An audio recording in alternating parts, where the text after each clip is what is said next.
O Noroeste foi campeão da Série A3 do Campeonato Paulista na primeira metade de 2022 e no segundo semestre chegou ao mata-mata da Copa Paulista. Bora relembrar então a temporada do Norusca. Fala pessoal, eu sou o Felipe Leite, chegando para mais uma edição da retrospectiva de 2022 do Escanteio SP. Hoje a gente vai falar, Rico, de time campeão. Vamos falar de time campeão. Porque o Noroeste, no primeiro semestre de 2022, venceu a Série A3 do Campeonato Paulista e garantiu acesso à segunda prateleira do nosso futebol estadual. Relembrando a campanha, então, do Norusca, e aí já vou passar a palavra para o Rico. Na primeira fase, 30 pontos, 9 vitórias, 3 empates, 3 derrotas. Na segunda fase, cai no grupo 3, com Cachorrão, Marília, Capivariano, lidera o grupo, passa em primeiro, 9 pontos, 2 vitórias, 3 empates, 1 derrota.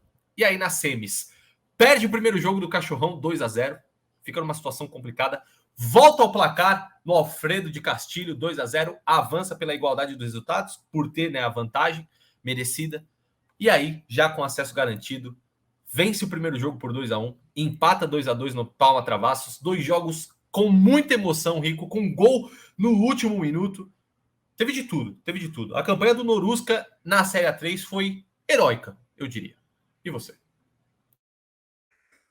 Bom, a campanha do Noroeste na Série 3, olá a todos que estão assistindo, a campanha do Noroeste na Série 3 foi, talvez, pelo menos no nosso meio aqui, no nosso futebol paulista, futebol do interior, foi a melhor propaganda possível para um time manter o trabalho de um ano para o outro, de vários anos consecutivos, porque o Luiz Carlos Martins, 3 anos seguidos, bateu na trave com o Noroeste.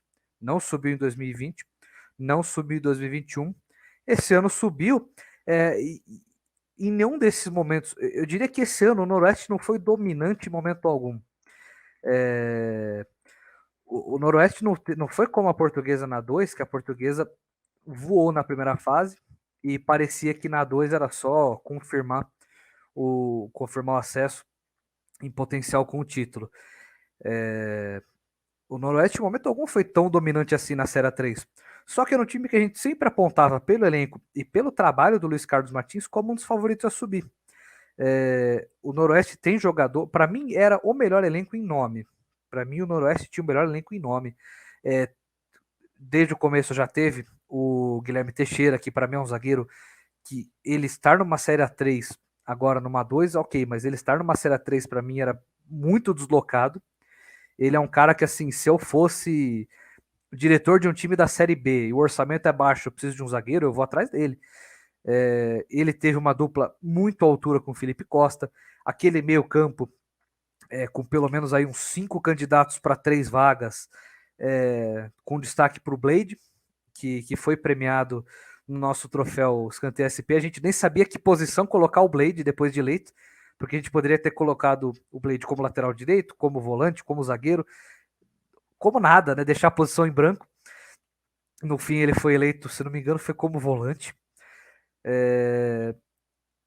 E na Copa Paulista, depois a gente vai falar mais sobre isso, mas o Noroeste teve um período que, numa Série A3, a gente trataria como só uma má fase. Mas como a Copa Paulista era muito curta, só 6 rodadas do grupo do Noroeste, era crise. Então, eu diria que o Noroeste fez uma temporada boa. Em termos de futebol, boa. Em termos de resultados, ótima. O Noroeste conquistou o objetivo que somente, contando só 2 e A3, somente 4 de 32 clubes conseguem. É muito pouco. E o Noroeste foi um desses 4. Sim. Se contar Bezinho, então, são 6 de 70, 80.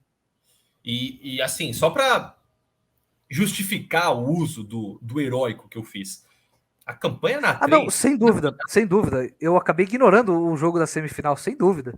Não. O que aconteceu ali foi um absurdo. Foi E na na final... marra, sabe? Foi na marra. E assim, na final também, o Noroeste, o primeiro jogo, no Alfredo de Castilho, o Comercial começa vencendo o jogo. O Noroeste vira, consegue a virada. No Palma Travassos, o título era do Comercial até os acréscimos do segundo tempo. Daí o Igor Ribeiro faz aquele gol, empata o jogo e dá o título para o time do Luiz Carlos Martins. Foi realmente uma campanha heróica. Sem brincadeira, foi uma campanha heróica do Noroeste na Série A3, né? Sem dúvida. Eu destaco até um pouco mais a semifinal, porque numa 2 o título, o acesso é mais importante que o título. A depender do clube, bem mais importante que o título. E aquele acesso, para mim, o Noroeste chega como com um favoritismo mínimo contra o Cachorrão. Um favoritismo não muito, né? Ai, se não subir é zebra. É um favoritismo mínimo, assim, de 52 a 48. E a derrota por 2-0 no primeiro jogo coloca um baque muito grande na possibilidade de acesso.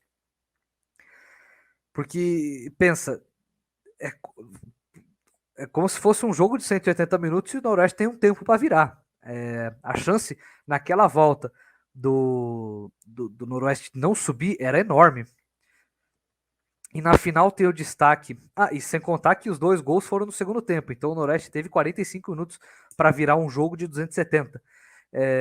E na final foi até engraçado, porque o autor dos 2 gols da final não foi nenhum craque, não foi Guilherme Teixeira, não foi o Luiz Thiago, que foi artilheiro, não foi Diogo, que jogou a temporada toda no Noroeste, não foi o camisa 10, o Marco Goiano, não foi o João Egito, que é um bom jogador, foi o Igor, que era reserva, em alguns momentos terceira opção para lateral direita, também quebrava um galho de zagueiro, é um bom defensor, e justamente por ele ser um bom defensor, quem esperava que ele ia fazer os 2 gols do título do Noroeste?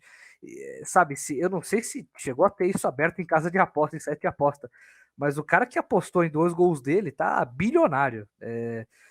E isso, claro, dá um tempero muito mais gostoso ao título, porque é um título que vem do nada, porque o jogo, aquele momento já se gritava é campeão.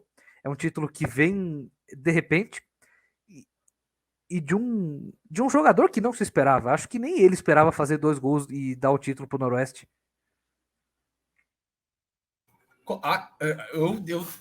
Assim, claro, o jogador sempre tem confiança de que vai conseguir isso, mas eu também acredito que ele não imaginava. Ele podia esperar por isso, mas ele não imaginava. E aí Cara, vem não, depois e isso, assim, né?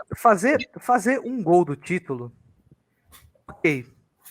Agora, um lateral direito barra zagueiro fazer os 2 gols do título, o último nos acréscimos, cara, É, eu acho que nem o Hakimi e o Theo Hernandes que estão entrando em campo agora, enquanto a gente tá gravando essa retrospectiva, esperam isso. Eu acho que nem sabe, o Theo Hernandes não espera fazer 2 gols e dar a classificação para a França hoje. com certeza não. E aí você assistindo a retrospectiva, o Theo Hernandes fez os 2 gols, deu a classificação. Ia ser sacanagem. Ou o Hakimi, quem sabe. Mas é o seguinte, voltando a falar do Norusca, aí eu lembro, Rico, logo depois da conquista do título da A3, o Luiz Carlos Martins fala, não sei, vamos conversar, vamos ver se eu fico. Não cravou a permanência. Fato é, isso foi uma história por pouquíssimo tempo, porque aí logo no primeiro dia de junho, o Luiz Carlos Martins renovou com o Noroeste até o final da A2, de 2023. A partir daí, o Norusca começa a se planejar para a Copa Paulista, né? Já tinha conquistado o grande objetivo do ano, que era o acesso a 2? Tinha, mas ainda tinha a Copa Paulista para brigar. Monta o elenco. Nesse meio tempo, o Luiz Carlos Martins completou 1000 dias no comando do Noroeste. Então, assim, foi uma bela de uma campanha. E aí eu lembro o seguinte: Noroeste caiu no grupo 1, que tinha um time a menos, né? Então era tudo baseado no aproveitamento. E aí o Norusca, Rico, tal qual na Série A3, consegue uma classificação ao mata-mata heróica, porque estava eliminado até os últimos momentos do último jogo contra o Comercial, vence o jogo por 1-0, o Sertãozinho estava de camarote torcendo, não deu, e aí passam Marília, Botafogo e Noroeste. O Norusca estava testando o coração dos torcedores nesse ano de 2022, com certeza. Norusca passa de fase, que ali já foi uma baita de uma conquista. E aí nas quartas de final fica aí o gostinho amargo, mas eu acho que é uma nota de rodapé, quero saber a sua opinião, Rico. E aí nas quartas de final, empata o primeiro jogo 1-1 com Marília, perde no Bento de Abreu por 1-0 e acaba sim eliminado pelas mãos do maior rival nas quartas de final. Mas do jeito que classificou na Copa Paulista, o Noroeste chegou a um ponto, a gente inclusive soltou essa matéria, e não estava errado, nós não estávamos errados. O Noroeste chegou em um ponto que ele estava virtualmente eliminado da Copa Paulista. E consegue uma classificação absolutamente heróica. Eu estou até fazendo aqui uma pesquisa, porque a gente até publicou no Escanteio SP, aqui, exatamente. O Noroeste escapou 6 vezes da eliminação na Copa Paulista na primeira fase. O Noroeste poderia ser eliminado em 6 ocasiões diferentes, 4 delas por antecipação.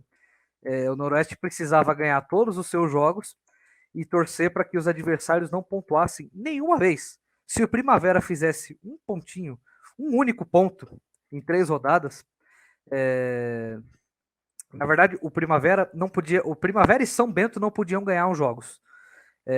Podiam fazer no máximo 2 pontos cada. O Primavera fez 1, o São Bento fez 1. O Noroeste escapou 6 vezes da eliminação. E